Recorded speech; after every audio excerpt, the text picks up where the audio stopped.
First, I want to say I'm enjoying watching Esther Abraham demonstrate their stability while the boat is having quite a dance. So it's a nice metaphor to witness. Yeah. I wanted to chew on a few things that you had said recently and also in the past. Most recently, just last session, you said, Esther, jokingly, she wandered into a New Age shop and thought Om meant run away. She didn't think it meant run away. She just thought she should. But she wasn't in a low vibration. It was just new and unknown to her. But like our friend before who was talking about it touching something, those people who were there in their higher, freer vibration, contrastingly activated within Esther beliefs and attitudes that evoked fear within her. But she was reaching for those in her life in some aspect? Well, she was living happily ever after on what she thought was her path. That just did not feel like her path. If she had known where she was headed, she would have made sure she didn't get here because of the beliefs that surrounded her. In other words, this is a perfect conversation to have on the heels of the conversation we just had, isn't it? This alternate reality that Esther is living that feels so familiar and like nothing else would possibly do was at one time a very distant stranger. When Esther first meditated and began receiving us, if we had said to her that someday you will be doing what she is now doing, she would have made certain that that did not happen from that vantage point. There's a few things that I guess are stirring in me. One of them then is you also talked about words have an energy. And there's times where I feel like I talk with people and their words and their energy don't match up from my perspective. It happens almost everyone. Esther teases the music doesn't match the lyrics. And we use the expression, it's vibrationally inaccurate. Sometimes people use words to compensate for how they feel. And sometimes they use words to try to affect what others feel when they hear the words. But it always, from a tuned in, tapped in, turned on standpoint, is inauthentic. So am I, in that situation, am I being more authentic to myself by feeling that difference in their vibration? Yes. And are they being authentic to themselves by using words that they hope maybe will match a vibration that they don't yet feel? Well, let's go back to what we were saying earlier. Everyone's just doing the best they can do from wherever they are. And so rather than try to sort it out in this way, instead imagine having awakened and you're in alignment and you're feeling great, and now you're having a conversation with someone and you can feel that they don't really mean what they're saying, that they're not sure-footed in it, but you're having a step 5 moment, and so you have one intention and one intention only, and that is to inspire their connection so that their words and their music do match. And what if I don't feel like doing that? If you don't feel like doing that, then you are a perfect match to them and you belong together. You've attracted each other from that basis of tuning rather than from this basis of tuning. And we want to hear the next question that you got, but here's something really worth thinking about. Anytime anyone comes into your experience, it's because the law of attraction has matched you up. And the law of attraction is matching you up for this variety of reasons. You might be flying high and they might be too, and that's why you matched up. You might have a strong answer to a strong question, and you might be the answer and they might be the question, and that's why you matched up. You might be focused upon the opposite of what you really want, and they might be focused upon the opposite of what they really want, and that's why you matched up. In other words, there are a lot of versions of this alternate reality, aren't there? And maybe I'm confusing some of the aspect then, but I feel like I've done personal coaching and I've trained coaches, and one of the things that I saw very often when someone first starts to learn about how to coach is they want to coach everyone. They meet somebody in an elevator, and in those 10 seconds, they want to change their life.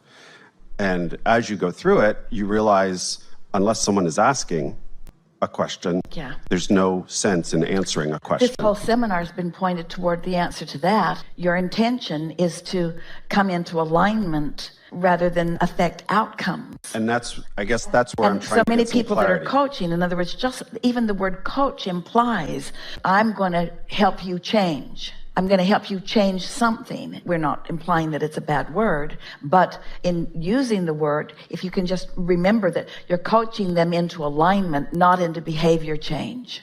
To want to coach behavior change, we know this isn't your thing, but for a lot of people it is, like religions usually. To coach behavior change is to try to don the status or the place of their inner being. So I know what you want, and I'm going to coach you into alignment with the thing that is right. Where coaching someone into alignment with who they really are is coaching them into their reason for being, coaching them into the intentions that they held while they were born, coaching them into their evolutionary experience. Ooh, what a difference that is. And yet I feel like sometimes if I get on an elevator here on the boat where there's 3,000 people or something, some people you get on and you play with immediately. You have a good time for the 2 or 3 floors you're together and off they go. And there's other people that I can feel we don't have anything to share with each other. And for me, that's discernment. That's the same skill I use for picking an apple in the supermarket. Yeah. A brown spotted apple is not an apple I'm going to choose today. If I was in a lifeboat for 30 days and it floated by, I'd grab it and hungrily eat it down. Yeah. So just don't be a desperate coach. Right. But that's where I'm trying to now feel the distinction between you saying, raise your vibration, you attract everyone and you'll play happily with everyone that plays with you. And yet I feel comfortable with where I am and how I control my vibration. And I feel like there's some people that they're not the apple I want to pick at that moment. There's something deeper in your question even than what you're articulating. And that is, how do you choose the people to which you want to apply your coaching skills? It's not even about coaching. I'm not really talking about that. I use that as an analogy. It's just somebody that I want to interact with, talk to. We were applying the idea of coaching to the idea of communicating, uplifting. In other words, you're a born teacher. And so that's sort of always part of your vibration, even as you say the discernment that this isn't a good time is an important thing. So let's go back to what we were getting at. So as you are interacting with others, there is always a vibrational meeting. And the law of attraction is underway all the time. Now, it might seem like it's just a random meeting on an elevator, but it never is. There's always vibrational understanding from the broader perspective point of view. Every rendezvous has that deeper meaning. And so we liked your words. You want to be in touch with who you are so that you are discerning what to offer in any moment in time. Yes? We'll hear more of your questions because there's something here that's going to be really fun when we find it together. Yes? I think what comes up for me and my wife is then we start to question. It's easy to put ourselves in the negative position if we bump into somebody who's not vibrating very high, not happy, not offering us something, because then we start to think, so where am I at now that I brought this into my life? And I tend to want to say, maybe they needed me to be where I am, and that's why someone that I don't want to play with bumped into me. Well, that is always the attitude that we would have about every rendezvous, is that, first of all, nothing is ever going wrong, and it is always working out for me. And since I am a teacher, and it is working out for me, then it is working out for them as well. This is where learning behaviors doesn't leave you in as effective a place as being intuitive to a situation. And being intuitive to a situation is all about that practiced alignment, and sort of where we started this gathering a few days ago, the personal acknowledgement of what influence I'm under. And so as more and more you acknowledge that you are under the influence of source, or at least you know the difference between when you are and you aren't, so that you're not robotically or in a methodology going through the motions of something. Instead, you allow most of your actions to be inspired actions. And then what that leads to is more of an understanding of every rendezvous.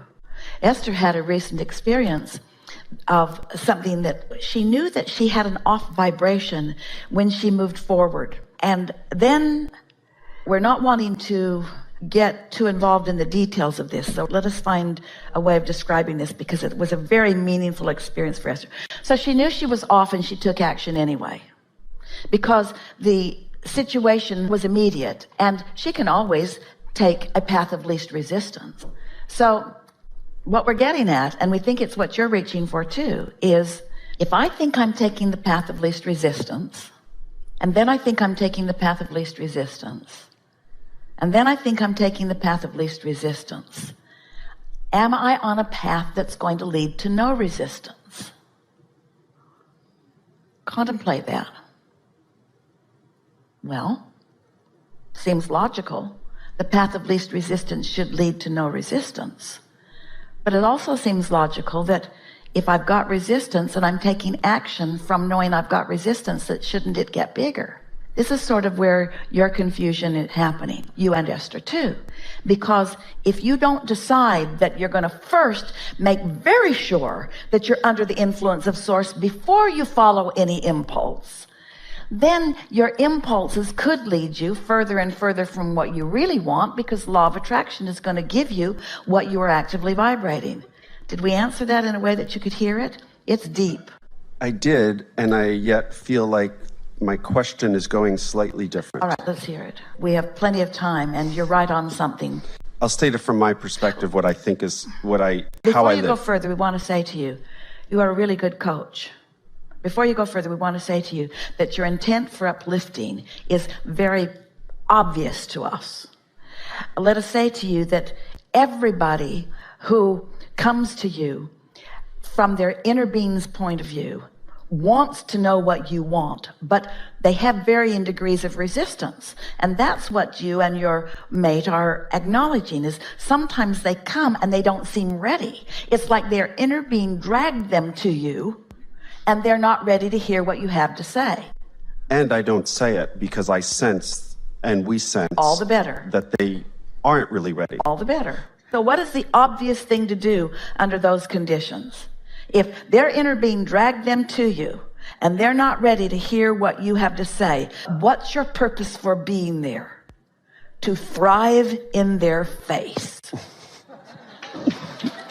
Okay. To be joyful in front of them, to be tuned in, tapped in, turned on, to be high on life, to be exhilarated to be alive.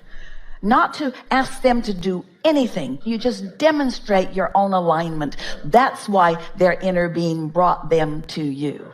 Now let's take this a little further. So that means there are vibrational attributes of a problem that somehow match up the vibrational attributes of the solution, because it's the same stick, yes? The fact that you're on the same stick, you're thriving and they're not, you're prosperous and they're not, whatever, you're healthy and they're not, doesn't matter. It's the same stick. And so the law of attraction brings you together because there is a vibrational sameness on that stick. The question is, which end of the stick is going to dominate? And everything that we've been talking about in these days that we've been together is you being able to maintain your end of the stick while you're viewing their problem. And that's what the difference between a step 1 moment and a step 5 moment is that when you're tuned to it really often, and there they are, you're together because you've got the same stick going on, and you know something that they want to know, or even vice versa. But your intention has been for a while, you got out there ahead of it, even before you met them, to be in vibrational alignment with who you really are. And so there they are, and they're not ready for your words, but maybe they are. There might be some inspiration that flows from you, and it might just be the playfulness that you have with each other, or your zest for life. And that's usually what'll happen. There might be one exploratory statement or one insight, and if it's met with resistance or confusion, okay, it's not worth pursuing at that point. Yeah. Okay, I think I feel good with that. Just the word pursuing is worth considering, because you live in an attraction-based universe. And in an attraction-based universe, you need never pursue anything. Just establish a vibration that is steady, and what matches it will come to you. Yeah. Okay. Really good.